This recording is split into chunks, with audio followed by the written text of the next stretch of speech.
இன்றைக்கி ஸ்ரீலங்கன் ஸ்டைல் சீனி சம்பல் தான் செய்ய போகிறேன். அதுக்கு பெரிய வெங்காயமாக ஒரு 3 வெங்காயம் எடுத்துருக்கிறேன். அந்த 3 வெங்காயத்தை மெல்லிய மெல்லிய நீளமாக வெட்டுவோம்.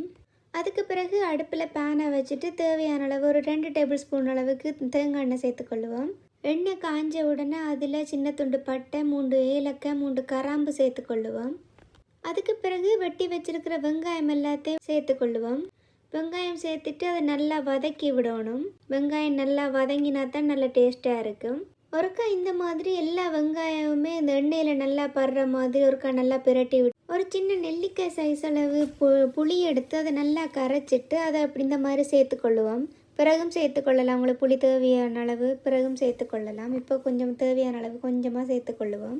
கொஞ்சமாக உப்பு போடுவோம். ஏனெண்டா உப்பு சேர்த்தா பிறகு வெங்காயம் வேலைக்கு வதங்கிடும். உப்பை நல்லா எல்லா வெங்காயத்துலேயும் படுற மாதிரி நல்லா கலந்து விடணும்.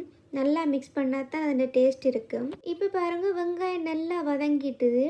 இந்த ஸ்டேஜில் கொஞ்சமாக கட்டைத்தூள் சேர்த்துக்கொள்ளுவோம். ஒவ்வொரு இடத்துல ஒவ்வொரு பேர் சொல்லுவினோம். நாங்களோட இடத்துல கட்டைத்தூள்னு சொல்கிறது. இப்போ இதை நல்லா மிக்ஸ் பண்ணிவிட்டு ஒரு கொஞ்ச நேரத்துக்கு பிறகு 2 டேபிள் ஸ்பூன் அல்லது 3 டேபிள் ஸ்பூன் சீனி சேர்த்துக்கொள்ளுங்க. உங்களோட இனிப்புக்கு ஏற்ற மாதிரி. எனக்கு கொஞ்சம் உரைப்பு தான் விருப்பம், அதனால் நான் கணக்கு சீனி சேர்க்க இல்லை.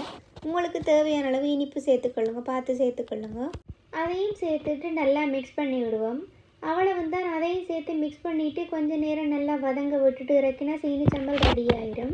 இப்போ அடுப்பை ஆஃப் பண்ணிவிட்டு வேறு டிஷ்ஷுக்கு மாற்றிக்கொள்ளுவோம்.